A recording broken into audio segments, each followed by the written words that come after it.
Vous avez déjà imaginé un mélange entre Socrate et Maître Yoda? Eh bien, ce mélange existe et c'est Épictète, un philosophe stoïcien né en Grèce vers l'an 55. Sa vie n'était pas une partie de plaisir, mais il a réussi à faire face à tous les obstacles qui se sont dressés devant lui. Et sans même devoir utiliser un sabre laser. Le plus impressionnant dans l'histoire d'Épictète est qu'il n'a jamais écrit un seul livre. Et non, c'est pas parce qu'il a perdu son stylo. Il préférait simplement enseigner sa philosophie par la parole. Mais ne vous inquiétez pas, Épictète ne nous a pas laissé les mains vides. L'un de ses élèves, Ariane, a pris des notes et a compilé ses enseignements dans un livre appelé « Les Entretiens ». D'ailleurs, Épictète avait une vision de la vie très pragmatique. Il croyait que nous ne pouvions pas contrôler ce qui se passe autour de nous, mais nous pouvions contrôler notre réaction face à ces situations. Sans plus tarder, plongeons-nous dans les sages paroles de ce philosophe et découvrons comment elles peuvent nous guider dans notre propre vie. Ne soyez pas indignés par les actions des autres, car elles ne vous affectent que si vous le permettez. Ne cherche pas à changer les autres, cherche à te changer toi-même. La première et la plus importante des disciplines est de ne pas se laisser emporter et distraire par tout ce qui se passe à l'extérieur. Ce n'est pas ce qui t'arrive, mais comment tu réagis qui compte. Le bonheur réside dans notre capacité à transformer les adversités en opportunités de croissance et d'apprentissage. Lorsque quelque chose te dérange, demande-toi si tu peux faire quelque chose à ce sujet. Si tu le peux, fais-le. Sinon, laisse-le partir.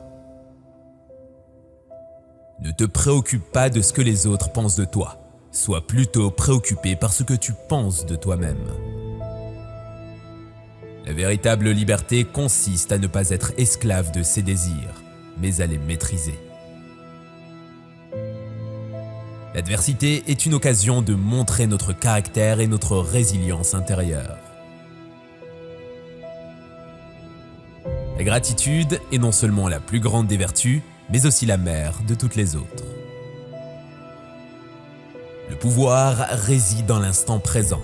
Ne gâche pas ton énergie à regretter le passé ou à anticiper l'avenir. Lâcher prise ne signifie pas abandonner, mais accepter ce qui est et se concentrer sur ce qui peut être contrôlé. Apprends à être content de peu et tu seras content de tout. Le bonheur réside dans notre capacité à cultiver la paix intérieure et à vivre en accord avec nos valeurs les plus profondes. Ne sais-tu pas que la source de toutes les misères de l'homme, ce n'est pas la mort, mais la peur de la mort. Le bonheur ne consiste pas à acquérir et à jouir, mais à ne rien désirer, car il consiste à être libre. Rendre parfait ce qui dépend de nous et prendre les autres choses comme elles viennent. Ne cherche pas à faire que les événements arrivent comme tu veux, mais regarde les événements comme ils arrivent et le cours de ta vie sera heureux. Il ne dépend pas de toi d'être riche, mais il dépend de toi d'être heureux.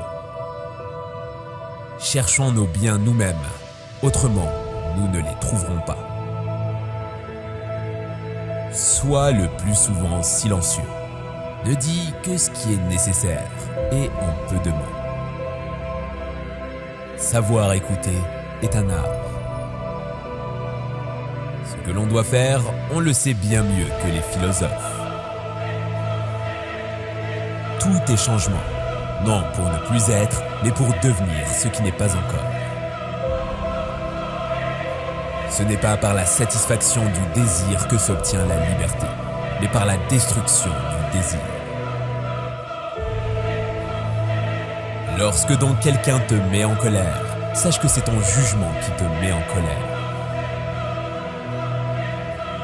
Les occasions sont indifférentes, l'usage qu'on en fait ne l'est pas. La Providence a mis du poil au montant des hommes pour qu'on puisse de loin les distinguer des femmes. N'attends pas que les événements arrivent comme tu le souhaites. Décidez de vouloir ce qui arrive et tu seras heureux. Notre salut et notre perte sont en nous-mêmes. Nul ne peut te léser si tu ne le veux point, car tu ne seras lésé que si tu juges qu'on te lèse. Supporte les maux et abstiens-toi des biens. Il n'y a qu'une route vers le bonheur, c'est de renoncer aux choses qui ne dépendent pas de notre volonté. La raison consiste à analyser les choses et à les élaborer. Dis-toi d'abord qui tu veux être, puis fais-en ce que tu dois faire. L'essence de la philosophie est qu'un homme devrait vivre de manière à ce que son bonheur dépend aussi peu que possible de causes extérieures. C'est un homme sage, celui qui ne regrette pas, celui qui n'a pas, mais se réjouit de ce qu'il possède. Il ne faut pas lier un navire à une seule ancre, ni une vie à un seul espoir. Le principe de tous les maux pour l'homme, de la bassesse, de la lâcheté, ce n'est pas la mort, mais plutôt la crainte de la mort. La liberté, c'est l'indépendance de la pensée. Où est le bien? Dans la volonté. Où est le mal? Dans la volonté. Et ce qui n'est ni bien ni mal, dans ce qui ne dépend pas de la volonté. Applique-toi donc à ce que tu peux. Ce qui trouble les hommes, ce ne sont pas les choses, mais les jugements qu'ils portent sur ces choses. Qu'est-ce qui est à toi?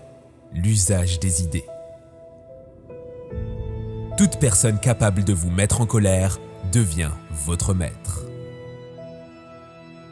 Ne demande pas ce qui arrive comme tu veux, mais veille que les choses arrivent comme elles arrivent, et tu seras heureux. Tu peux être invincible si tu ne t'engages dans aucune lutte, car il ne dépend pas de toi d'être vainqueur.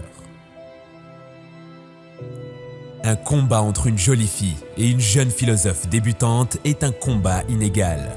Cruche et pierre, comme on dit, ne vont pas ensemble. Si vous avez apprécié ces citations, je suis sûr que vous allez adorer notre vidéo avec les citations de Sénèque. Cliquez ici pour regarder la vidéo.